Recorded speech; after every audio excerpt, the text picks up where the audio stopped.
सच के लिए बेखौफ बेबाक जंग, वर्तमान क्रांति न्यूज़ 24 के संग। नमस्कार, आदाब, स्वागत है आपका आपके अपने वेब चैनल वर्तमान क्रांति न्यूज़ 24 में। और मैं हूं आपके साथ गंगाधर पत्रकार। आज मैं आपके सामने भारतीय कानून व्यवस्था की पोल खोलने वाली एक ऐसी खबर को लेकर आया हूं जिसे देखकर यकीनन आप आंदोलित हो उठेंगे। मामला है उत्तर प्रदेश के जनपद प्रयागराज का, जहां हाईकोर्ट में तैनात ज्वाइंट रजिस्ट्रार हेम सिंह ने भारतीय कानून व्यवस्था से उबकर भारत के राष्ट्रपति महोदय से इच्छा मृत्यु की मांग की है। आखिर ऐसा कौन सा मामला है और किसके खिलाफ हेम सिंह ये लड़ाई लड़ रहे हैं? इस पूरे मामले को जानने के लिए देखिए पत्रकार बंधुओं द्वारा लिया गया हेम सिंह का यह बयान। आपने फरवरी 2018 में राष्ट्रपति जी से इच्छा मृत्यु की मांग की थी, मामला क्या था? हिंदुस्तान में जब माननीय उच्च न्यायालय का कोई अधिकारी, एक अच्छे पद पे कार्यरत अधिकारी चारों ओर से न्याय मांगते मांगते थक जाता है और उसे न्याय नहीं मिलता, क्योंकि आनंदलाल बनर्जी पूर्व डीजीपी उत्तर प्रदेश न्याय के रास्ते पे बाधा डाल रहा था और मेरा लगातार उत्पीड़न कर रहा था। मुझे कहीं न्याय नहीं मिल रहा था, तो मैंने महामहिम राष्ट्रपति महोदय से कहा कि जब आपके सारे आदेश 5 आदेश दबा दिए जा रहे हैं और 22 संवैधानिक आदेशों को दबा दिया गया है आज तक, तो मुझे इच्छा मृत्यु दे दीजिए। यदि अगर आप न्याय नहीं दे पा रहे हैं तो कम से कम मृत्यु तो दे सकते हैं इस हिंदुस्तान में। इलाहाबाद हाईकोर्ट में ज्वाइंट रजिस्ट्रार के पद पर हैं, जब आपको इलाहाबाद में न्याय नहीं मिल रहा है तो कैसे न्याय मिलेगा और लोगों को? माननीय सर्वोच्च न्यायालय के रिटायर ऑनरेबल जस्टिस हैं कोई, मैं उनका नाम भूल रहा हूं, उन्होंने शायद अपने स्टेटमेंट में कहा है कि न्याय अमीरों की मुट्ठी पे है। मैं शायद बेईमान नहीं हूं, मेरी एक सबसे बड़ी कमी है कि मैं स्पष्टवादी और ईमानदार आदमी हूं और मैंने आज तक किसी भी व्यक्ति के सामने झुकना पसंद नहीं किया, इसलिए मुझे न्याय नहीं मिल रहा है। मैं उच्च न्यायालय में ज्वाइंट रजिस्ट्रार हूँ, मैं दूसरों की मदद करता हूँ और 33 साल की निर्बाध सेवा की है माननीय उच्च न्यायालय की। जितने भी एप्लीकेशंस मैंने थाना अध्यक्ष से लेकर राष्ट्रपति तक दिया है, माननीय उच्च न्यायालय के महानिबंधक व ऑनरेबल चीफ जस्टिस को भी दिया है, उनको भी दबा दिया जा रहा है। डीजीपी जो उत्तर प्रदेश के रहे हैं आनंदलाल बनर्जी, उनसे आपका विवाद क्या था? विवाद की जड़ क्या है? डीजीपी उत्तर प्रदेश आनंदलाल बनर्जी का नाम लेने के बाद मैं साबुन से अक्सर मुंह धुलता हूँ।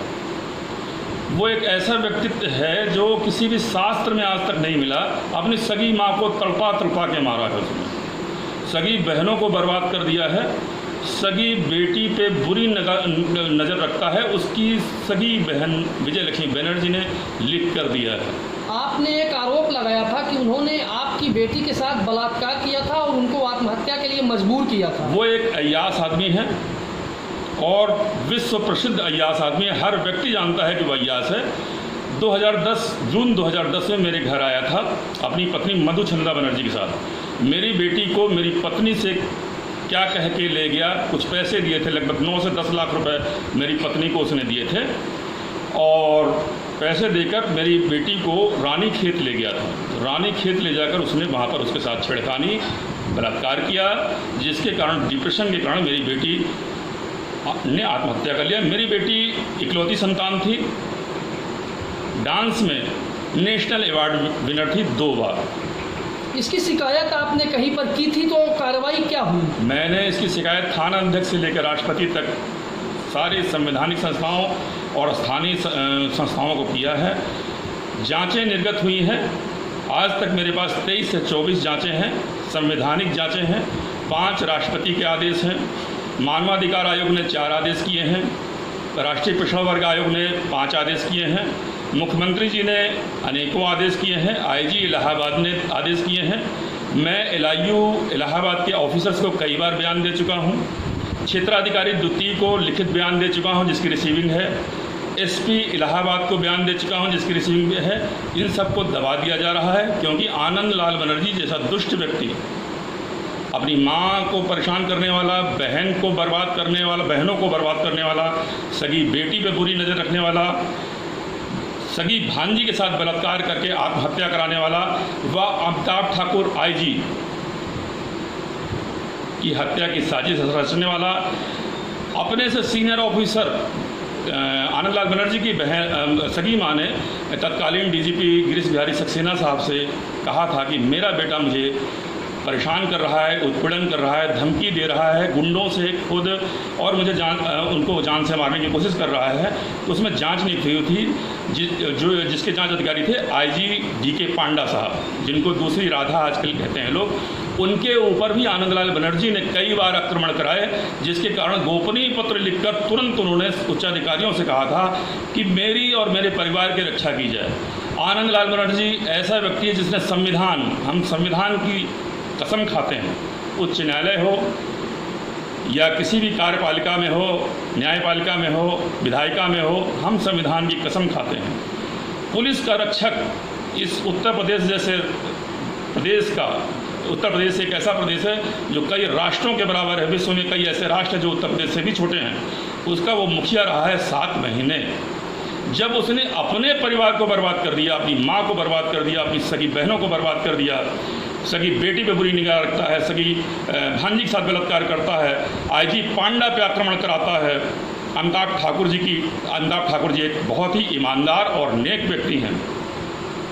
उनकी हत्या की साजिश रचता, जिसके मैं सबूत दे रहा हूं, पूर्व डीजीपी अरविंद जैन के खिलाफ साजिश करता है, जिसके मैं सबूत दे रहा हूं, लिख के दे रहा हूं। जांचें निर्गत हो रही हैं और जांचें निर्गत होते होते सबको दबा दिया जा रहा है, दबाकर मेरा उत्पीड़न किया जा रहा है। मेरे ऊपर 4 बार अभी तक आक्रमण हो चुके हैं जान से मारने के। वाह, मेरे खिलाफ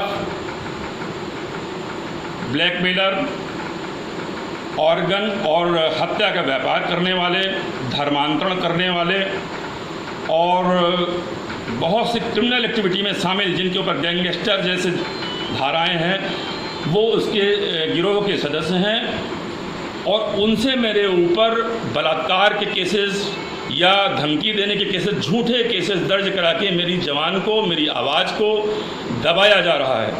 मैं सारी चीज़ों के एविडेंस दे रहा हूँ, परंतु मुझे दबाया जा रहा है कि तुम चुप हो जाओ। कुछ दिनों पहले उत्तर प्रदेश के मुख्यमंत्री योगी आदित्यनाथ ने मजिस्ट्रेटी जांच आपके मामले की दिया है आदेश जी, तो उससे आपको क्या आशा है कि आपके साथ अब न्याय हो सकता है? क्योंकि अब पुलिस का कोई संबंध नहीं रहा, अब मामला मजिस्ट्रेट के पास होगा और मजिस्ट्रेटी जांच होगी उसकी। देखिए, जब मेरे खिलाफ 400, मैं एक चीज़ और कहना चाहता हूँ, हिंदुस्तान की में आज तक ऐसा केस नहीं हुआ होगा। मैंने इंटरकास्ट मैरिज की थी, अपने से 9 साल बड़ी समकक्ष मेरे ही कार्यालय में एक महिला काम करती थी। 9 साल बड़ी महिला को महिला ही कहेंगे, लड़की नहीं कहेंगे। उससे मैंने विवाह किया था। शादी के 25 साल बाद, इंटरकास्ट मैरिज के 25 साल बाद थाना धूमनगंज द्वारा दहेज उत्पीड़न का मुकदमा दर्ज किया जाता है और मुझसे 70 से 80 लाख रुपए ज़बरदस्ती पुलिस के दबाव में, गुंडों के दबाव में ले लिए जाते हैं और उसके बाद उस केस में FIR लगा दी जाती है, जबकि वो केस आज भी माननीय उच्च न्यायालय के डिवीज़न बेंच के बीच पेंडिंग है। प्रकरण में सुप्रीम कोर्ट ऑफ इंडिया ने अक्टूबर 2019 में आपके प्रकरण को स्वतः संज्ञान मान लिया था, जनहित याचिका मान करके, क्योंकि आपने कई प्रार्थना पत्र सुप्रीम कोर्ट के जज को भेजे थे।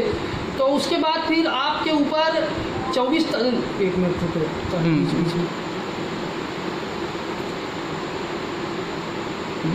सुप्रीम कोर्ट ऑफ इंडिया ने अक्टूबर में आपने चूंकि कई प्रार्थना पत्र जज को दिए थे तो उसको स्वतः जनहित याचिका मान करके 24 जनवरी को सुनवाई की तिथि तय की थी। उसके ठीक पहले 20 तारीख को आपके ऊपर एक ऐसी महिला के द्वारा बलात्कार का आरोप लगाया जाता है, जो महिला लगातार 5 लोगों के ऊपर वही आरोप लगा चुकी है और 6वें कैंडिडेट आप थे।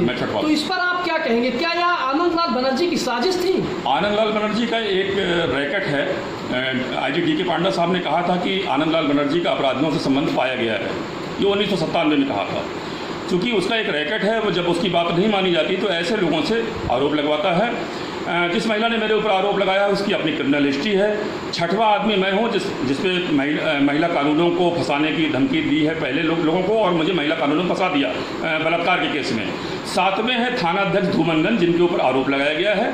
8वें हैं 66 साल के एक बहुत ही बुजुर्ग और बहुत सम्मानित व्यक्ति। 7वें व्यक्ति हैं कि उनको धमकी देने गए हैं, उनके नाती पोते हैं। और 8वां व्यक्ति आकाश कुमार गुप्ता है। ये सब मेरे गवाह हैं।